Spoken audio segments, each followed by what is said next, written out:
The wind was cold that evening. Snow covered the forest ground like a soft white blanket.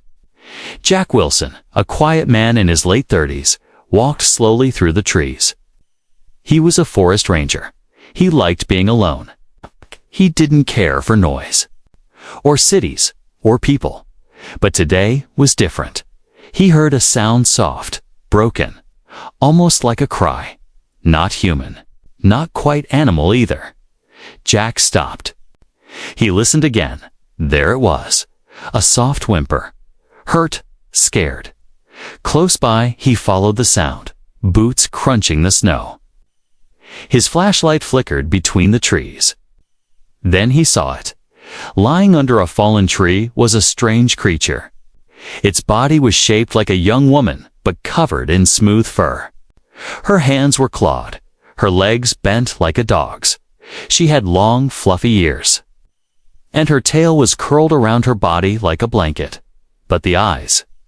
Her eyes were big, gold, and intelligent. Jack raised his gun slightly. "Stay calm," he said. "I won't hurt you." The creature stared at him, breathing heavily. Her side was bleeding. Her fur was dirty with snow and mud. She didn't move. Jack's hand moved slowly toward her, and then the creature spoke. Double quotes, "Please. Help me." Jack froze. His heart jumped. That voice, clear, soft, and human-like. What are you?" he whispered. The girl tried to lift herself, but failed. "They chased me. I ran. I fell." Jack looked around. No tracks. No other life. Just this strange alien canine girl lying in the snow, speaking in perfect English. He knelt beside her. "Can you walk?" She shook her head slowly. "Not far. Too weak." He looked into her eyes. They weren't wild. They were full of fear, and something else, trust. Jack sighed. "All right, I'll carry you, but no biting." The girl gave a faint smile. "I don't bite unless I'm kissed first." Jack blinked. "What?" But before he could ask, she passed out. Back at his small cabin deep in the woods, Jack placed her gently on the couch. He started cleaning her wounds. She had strange symbols on her arms, tattoos or natural markings. He couldn't tell. Her blood was darker than human blood, almost purple. He wrapped her injuries with cloth and covered her with a blanket. She was still unconscious. Jack stared at her for a while. Who was she? Where did she come from? Was she part of some alien species? Had she escaped something dangerous? He made a fire. The room warmed up slowly. Night fell, quiet and heavy. Then, hours later, she stirred. Her golden eyes opened. "Water?" she whispered. Jack brought her a cup. She drank slowly, her claws shaking.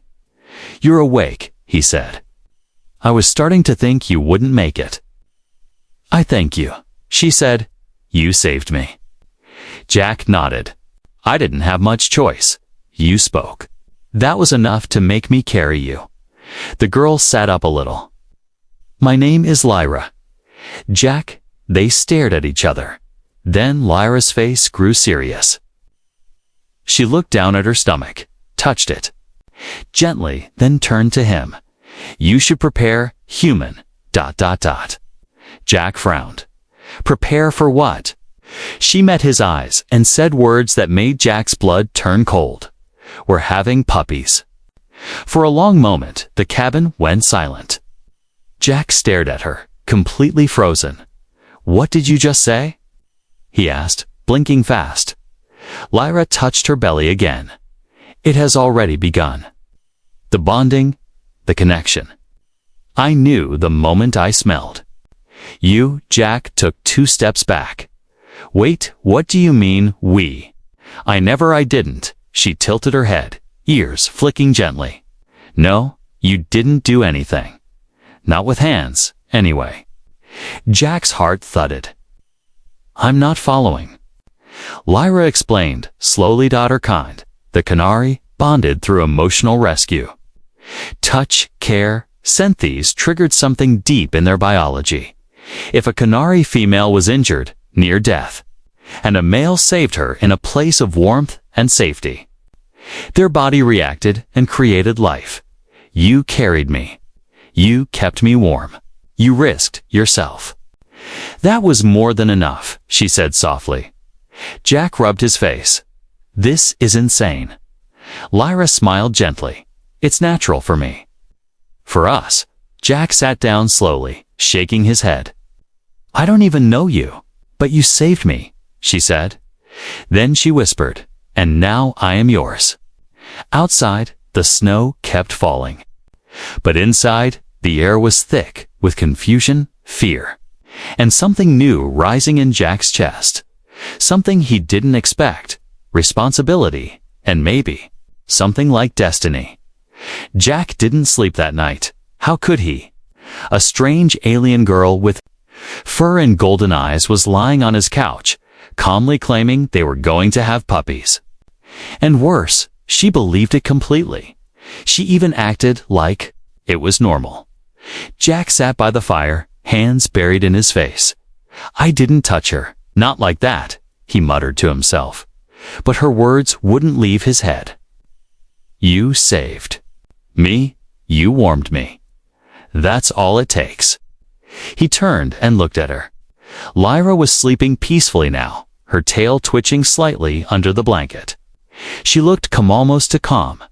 Jack stood up and walked to the kitchen. He poured himself some water, then stopped. A sharp memory hit him. The night he found her, there was something strange. Something he didn't think about until now. When he first picked her up, she had pressed her nose against his neck. He thought she was just scared, but now, maybe not. He remembered a soft sound, almost a pand. Then his skin tingled like electricity ran through it. He shook the memory off. Stop it, he said out loud. But the flashes kept coming, her voice whispering, while half unconscious, warm, safe, smells like home. Then later, when he covered her in blankets, her body had curled tightly against his chest. He had sat there for hours, holding her. Her breath matched his. Her heart beat faster, then slower, then completely in rhythm with his dot. Jack frowned. He wasn't crazy. Something did happen that night, but not the kind of thing humans were used to. This was something alien. Something old. He heard movement. He turned. Lyra was awake, watching him quietly. You remember it now, she said softly. Jack stared at her. How did you? I can feel it, she said. The moment you remembered, I felt the bond pulse again. Jack's face hardened. I didn't agree to this. Lyra nodded. I know, but it's not about agreement. It's instinct. My kind evolved to connect with protectors. That's how our race survived extinction. Rescue equals life. Jack's voice grew firm. That might work for your people, but I'm not some breeder. I didn't mean for this to happen. Lyra didn't argue. She simply looked down at her belly. I didn't choose it either, she whispered. I ran from soldiers who wanted to study my body. I ran until I collapsed. I thought I would die. Then you found me. She looked up again, eyes glowing in the firelight. And in the moment you chose to save me, you changed my future. Jack sat back down, still confused, still angry, but not entirely cold. You keep saying, we're having puppies, he said. Lyra smiled. It's not a joke. They won't look exactly like me or like you. They'll be something new, something the galaxy hasn't seen. Jack's mind raced. Wait, are they dangerous? No, she said firmly. They're rare. Maybe too rare, but not dangerous.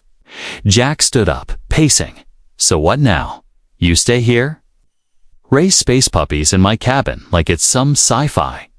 Daycare? Lyra tilted her head. Do you want me to leave? He stopped. She asked it so gently, so honestly. He couldn't answer right away.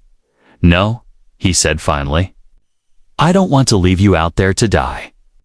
Lyra's ears perked. Her tail curled. "That's why the bond grew stronger," she whispered. Jack sighed and rubbed his forehead. "I didn't sign up for any of this." "But you didn't run either," Lyra said. "You stayed." Jack walked to the window and looked out. Snow still fell. The world was quiet, except for the storm inside his heart. He turned back to her. "Okay, you can stay, but I need answers. Real ones. What else do I need to know?" Lyra stood up slowly. She was stronger now. She walked toward him. "There's something you should see," she said. She lifted the back of her neck, parting. Her fur underneath was a soft, glowing patch of skin marked with small symbols. "What is that?" Jack asked. "It's called the moon mark. It only appears after a true bond forms.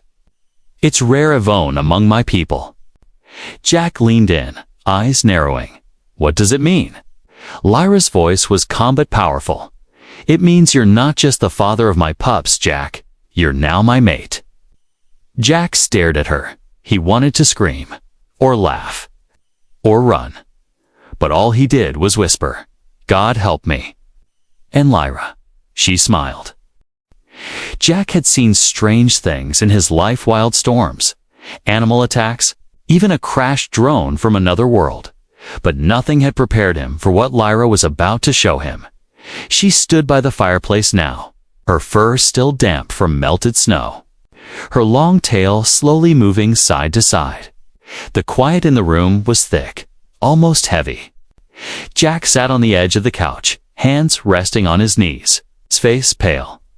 "I want you to understand," Lyra said softly. "I'm not like any alien you've read about in books." Jack looked at her with tired eyes. "That much is clear." She stepped closer and slowly pulled the edge of her shirt up, revealing her side. Jack's eyes widened, not because of anything inappropriate, but because her skin was glowing. A soft, pulsing blue light moved beneath the surface like veins, made of stars. "This is not a tattoo," she explained. "This is life forming. Your life. And mine. Our children." Jack swallowed hard. "That's inside you." Lyra nodded. "Your scent activated something. It unlocked old code. Our species had the ability long ago, but it was sleeping." Jack stood up slowly. "Wait, what do you mean unlocked old code?" Lyra turned, walking to the cabin table. She opened the small pouch she always carried with her. From it, she pulled a thin, flat crystal plate like a piece of glass with lights dancing inside. "This," she said, "is a genetic tablet. It carries the full memory of my people's DNA. We discovered, long ago, that certain beings from distant galaxies your kind shared deep base patterns with us. Not exactly the same, but enough." Jack took the plate in his hand. It felt cold, strange, almost alive. "We were engineered once," she continued, "by a race we don't speak of anymore. They played with life. They made us bondable, yet powerful. But most of that was lost." Jack stared at her. "Till now." "Yes," she whispered. "Until you." Jack turned and paced the floor. "So what happens now? What kind of babies are these going to be? Do they bark? Do they talk? Do they glow in the dark?" Lyra chuckled softly. "Maybe all three." Jack didn't laugh. "This is serious." Her smile faded. "I know. That's why I told you everything. I needed you to know what you were part of, even if you didn't choose it." Jack leaned against the wall, eyes closed. "I still don't understand how this happened." "I didn't. We didn't." Lyra nodded. "You didn't need to. For Canary females, deep rescue triggers silent conception. It's rare, but real. We take in the scent, the warmth, the protection, and our body responds, especially when the heart is open." Jack opened his eyes. My heart wasn't open. I'm not some ... soft romantic. Lyra tilted her head. You held me all night, Jack. Even when you could have left. Even when I was covered in blood and fur and pain. If that's not a soft heart, I don't know what is. Jack had no words. She stepped forward, slowly, carefully. I don't want to trap you, she said. I just want you to understand. Looked down at her belly again. The soft glow had grown a little brighter. How far along are you? He asked. Lyra looked surprised. 2 days. Jack's eyes widened. That's all. She nodded. We grow fast, especially in safe environments. Jack sat down again, head in his hands. So what? Do I need to get diapers now? Build a doghouse? Lyra laughed. No doghouse. Maybe a warmer blanket. He looked up at her. Despite everything, her smile was calming. Her golden eyes shimmered in the firelight. Then a strange thought entered Jack's mind. What if they really are mine? Before he could speak, the crystal plate in his hand blinked. A light pulsed from eye tand. A hologram rose from the surface. A small model of 2 tiny forms curled inside a glowing orb. Those are the embryos, Lyra said softly. Still forming, still learning, but alive. Jack stared. He couldn't believe what he was seeing. One of them had tiny ears. The other had little fingers and toes. Both had small tails. I don't know what they'll become, Lyra whispered. But I know they'll be loved, if you let them. Jack didn't move for a long time. Then, slowly, he nodded. I don't know how to be a father, too. Whatever this is, Lyra smiled. You don't need to know. You just have to stay. Jack leaned back, for the first time since this madness began. He didn't want to run. It started with a strange hum. Jack was chopping firewood behind his cabin when he heard it, soft buzzing in the sky, too smooth to be a bird, too sharp to be wind. He looked up, there it was. A small, black drone hovered silently above the trees. No lights, no markings, just floating. Watching, Jack dropped the axe and rushed inside. Lyra. He called Dot. She was sitting by the fireplace, rubbing her belly gently. The glow from her stomach had grown warmer, brighter. She looked peaceful, until she saw Jack's face. What's wrong? She asked, ears twitching. We're being watched, he said. A drone? Government, maybe. Or worse. Lyra stood quickly. Her tail bristled. Did they find me already? Jack nodded. Looks like it. She grabbed her pouch and pulled out the crystal tablet again. We need to leave. Right now. Jack hesitated. They'll chase us. They'll take the pups, she said sharply. Do you want that? Jack didn't. Not at all. Minutes. Later, they packed essentials, blankets, food, medical gear, left the cabin through the back trail. Jack knew the forest well. It was his home for years, but this time it felt like the trees were watching. They walked for hours. Snow crunched under their feet. The cold was biting, but Lyra moved faster than Jack expected. I thought you were supposed to be resting, he said. I am, she replied. Just walking while resting. Jack rolled his eyes as they reached a narrow stream. They stopped to drink. That's when they heard it clicked. Jack turned fast. A red dot appeared on Lyra's shoulder. Down. He yelled, tackling her. Behind a fallen log, a sharp sap flew overhead. The tree beside them cracked and hissed with smoke. They're using stun charges, Lyra whispered. Non-lethal. They want us alive. That's not comforting. Jack growled. They crawled along the ground and into a ditch. Jack peeked out. 2 black figures were gliding through the trees, nearly silent, masks covering their faces. Lyra's breathing sped up. That's not Earth military, That's Galactic Tracking Unit. Jack had heard rumors. Secret off-world operatives. No flags. No laws, just orders. They're going to take you, Jack said. And the kids, Lyra touched his hand. Not. If we run now, they ran. Branches slapped Jack's face. Lyra moved like a ghost, her body graceful and fast despite her condition. But the shadows kept coming silent, relentless. Then Jack sought an old ranger cave. He hadn't used it in years, hidden by vines, just wide enough for shelter. This way, he shouted. They slipped inside and rolled the stone door. Shut silence, darkness, darkness, only the sound of their breathing. Jack lit a small lantern. Lyra collapsed to the floor, panting. We lost them. For now. Jack nodded, still catching his breath. Who sent them? He asked. Lyra looked down. Maybe the Galactic Council. Maybe Earth Science Division. Both want something. Jack clenched his fists. They don't get to take you, or them. Lyra's eyes softened. You mean that? Jack sat beside her. I didn't ask for this, but I'm in it now, and no one touches you. Not without going through me first. For a moment, Lyra said.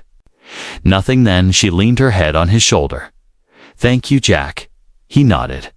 Rest now. We'll figure out our next move in the morning. But even as he spoke, Jack knew one thing. This wasn't over. Not even close. And now, the whole galaxy was watching. The forest had never felt so alive. Every crack of a branch, every whistle of wind through the trees, every distant animal cry. Jack heard it all louder now, sharper. Because now he was being hunted. He wasn't alone anymore. He wasn't just a man with a quiet cabin. He was the protector of an alien girl, and the unborn lives growing inside her. Inside the hidden ranger cave, Lyra lay wrapped in a blanket, tail tucked in, her golden eyes closed, but not asleep. Her breathing had changed, slower, heavier. Jack checked her side again. The glow under her fur had grown stronger. Her belly was warm to the touch. They're growing fast, he whispered. They know we're not safe, she replied softly. They're preparing. Jack looked at the small lantern beside them. It flickered, running low on power. We can't stay here, he said. They'll search the whole forest, and when they do, Lyra opened her eyes. Then we run again. Jack shook his head. Not this time. If we keep running, they'll catch us tired, bleeding, cold. Lyra sat up, slowly. Then what? Jack opened a small wooden box beside the cave wall. Inside was an old satellite radio, dusty, but working. He flicked it on. A light blinked. You're calling someone? Lyra asked. An old friend, Jack said. A survivalist. He owes me a favor. Within seconds, a low voice crackled through. Jack, that really you? Yeah? I need an evac. Not for me. For someone else. A pause. Human? No, she's not. You always did have weird taste, Jack. Jack gave the coordinates. The man promised to pick up 0.3 miles west sunset tomorrow that gave them one day. By morning, the world outside had changed. A cold mist rolled through the trees, making it hard to see more than a few feet ahead. Perfect cover. Perfect trap. Jack helped Lyra walk. Her legs were shaky, but she didn't complain. Her fur bristled at every sound. They're out here, she whispered. I can smell them. Jack scanned the trees. How close? Too close. They moved, carefully avoiding open spaces. Jack used old ranger tricks, doubling back, brushing out their tracks, spreading false scents using pine oil. But the enemy was smarter now. A low hum echoed behind them. Then a red pulse ZZCT shot past Jack's shoulder. They're here. He yelled, pulling Lyra down into a frozen ditch. More pulses followed, burning through branches, lighting Snow on fire. "They're trying to hurt us," Lyra shouted. Jack pulled her close. "Then we don't run. We trap them." Jack led Lyra to a place he knew well, Daval's Hollow, a narrow gorge surrounded by cliffs filled with thorns, ice, and animal dens. No man entered it unless he wanted to get lost or eaten, but Jack had survived it once, and now it would save them. They entered the gorge. Thorns tore at Jack's coat. Lyra winced, but didn't cry out. The shadows grew deeper, the air colder. "Stay close," Jack said. Behind them, the humming grew louder. The hunters were near. Then Jack stopped near a narrow rock passage. "Hide here. Don't move." Lyra slipped behind the rocks. Jack moved away and began making noise-snapping branches, shouting, "Hey, over here." The drones followed the sound fast. Jack ran through the gorge, drawing them in till he reached the old pit, a place where the ice thinned and the ground dropped suddenly. He jumped across it. The drones chased without thinking. Crack! The ice broke beneath them. One after another, the machines fell into the freezing pit, their lights flickering as water swallowed them whole. Jack gasped for breath. His chest burned. He returned to Lyra. "It's done," he said. "They're gone. For now." Lyra reached for his face. "You did that? For me." "For them," Jack said, glancing at her belly. But Lyra smiled. "You care? Even if you try to hide it." Jack didn't reply. He just looked at the sky. Sunset was near. "Come on," he said. "Evac spot is still half a mile out." They walked together through snow, through silence, through the danger of an entire galaxy. And Jack realized something. He was no longer just surviving. He was protecting. And that made him something more than human. It made him. "Father," the snowstorm came fast. One moment, Jack and Lyra were walking toward the evac site under a quiet pink sky. The next, the world turned white. Winds howled through the trees. Snow whipped across their faces. Visibility dropped to just a few feet. Jack wrapped his arms around Lyra as they pushed through the storm. "We won't make it like this," he shouted. Lyra gritted her teeth. "I can't move anymore." Her legs gave out. She dropped to her knees. Jack caught her, but she was shivering.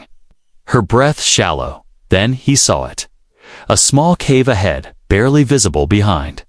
Thick vines and snow-covered rocks. Jack didn't think. He carried her inside. The cave was narrow and cold, but dry. Jack placed Lyra down gently on a blanket. He built a fire quickly, using wood and dried grass from his pack. The flames lit up the cave walls, casting dancing shadows. But something was wrong. Lyra's fur was damp with sweat. Her eyes fluttered open, then closed again. Her hands gripped her stomach. "Jack," she whispered. "They're coming." Jack blinked. "The drones? More hunters?" She shook her head. "No, the pups." I guess. Jack froze. "You mean now?" Lyra gave a weak smile. "You really thought you had more time?" Jack stood up, pacing in panic. I don't know how to do this. I'm not a doctor. Never delivered a baby, let alone alien puppies." Lyra winced as another wave of pain hit her. "Just stay with me. Talk to me. I'll guide you." Jack knelt beside her, holding her hand. "You better guide fast," he muttered. Minutes turned into hours. The storm outside roared like a wild beast. But inside the cave, a different kind of storm was happening. Lyra breathed in short, sharp gasps. Her glowing belly pulsed brighter now, casting soft blue light across the stone floor. Her tail curled tightly. Her claws dug into the blanket. "Jack," she whispered. "They're ready." Jack wiped sweat from her forehead with shaking hands. Okay. Just tell me what to do. Lyra leaned her head back, cradle underneath, support the glow. Jack did as told, his hands trembling. Then suddenly, he felt something soft and wet slide into his palms. He blinked. A small creature barely bigger than his hand curled into a tight ball, covered in thin fur, with tiny ears and a flicking tail. It gave a soft squeak. Jack stared in awe. It's live. Wrap it. Lyra gasped. Jack quickly bundled the newborn in a towel from his pack and laid it beside her. Then another wave came, and another. By the time it was done, there were 3 tiny pups, each one slightly different, one with longer ears, another with glowing fingers, the third with deep blue eyes that opened almost instantly to stare up at Jack. Jack sat back, breathless, arms shaking. He wasn't ready, but somehow he had done it. Lyra lay still, her breathing slowing. She reached out, touching the side of his face. "You did well," she whispered. Jack looked down at the pups. "I don't even know what they are." "They're hope," Lyra said softly. "Hope that 2 species can come together." "That may be. We're not so different, after all." Jack smiled faintly. "They're kinda cute." One of the pups let out a tiny bark, making Lyra laugh weakly. But then a sound. Jack snapped around. A soft mechanical hum outside the cave. His heart stopped. "Not now." He whispered. He grabbed his rifle and crept to the cave entrance. Through the snow and wind, he saw a dark shape hovering. Not a drone, a ship. Low, silent, lights blinking. A voice buzzed through the snow. "Jack Wilson, stand down, we mean nitrogen monoxide harm." Jack didn't lower the weapon. Then the voice said, "We received the distress signal your friend sent us." Jack blinked. His friend. "The survivalist. Prove it." Jack shouted. A second later, a symbol flashed on the ship's side and old ranger badge. The same badge Jack had given his friend years ago. He lowered the rifle. Inside the cave, Lyra held the pups close. "They're here?" she asked.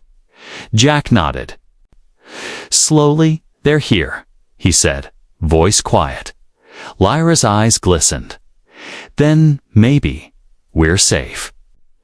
Jack didn't answer. He simply walked back to her side, and for the first time in days, he let himself believe.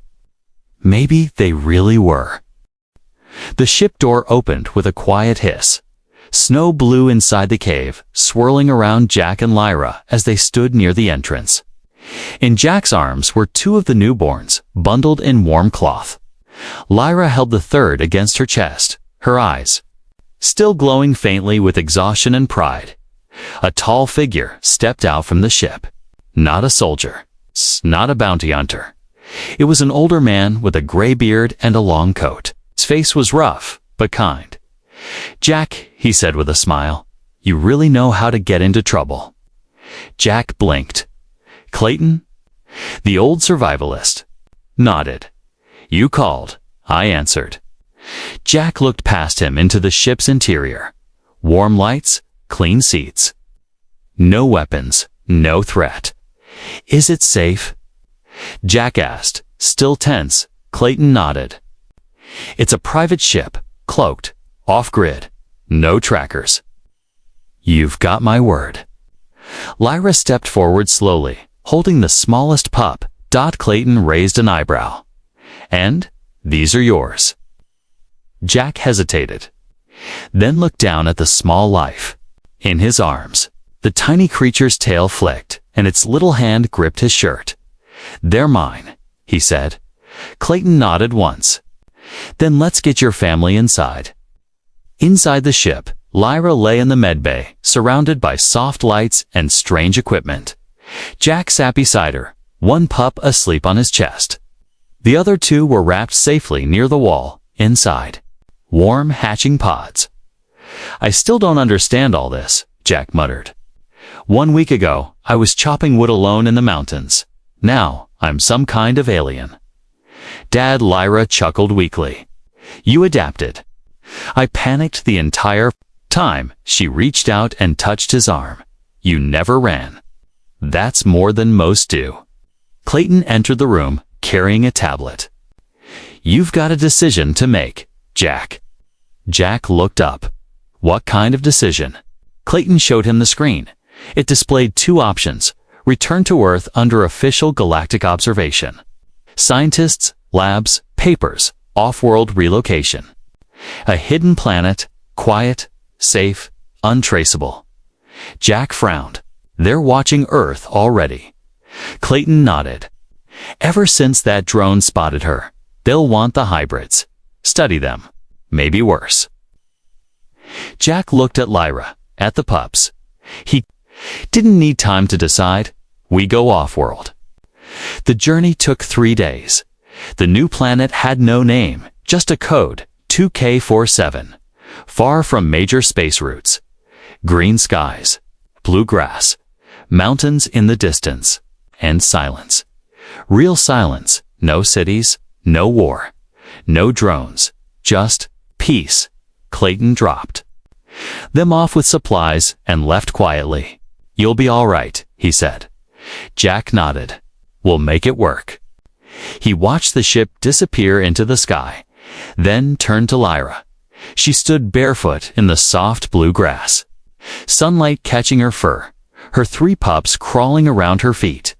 One climbed onto Jack's boot and barked loud, proud and clumsy. Jack laughed. Looks like he's got lungs. Lyra smiled. He takes after you. Jack bent down and scooped the pup into his arms. I don't know how to be a father. Lyra walked to him. Then learn with me.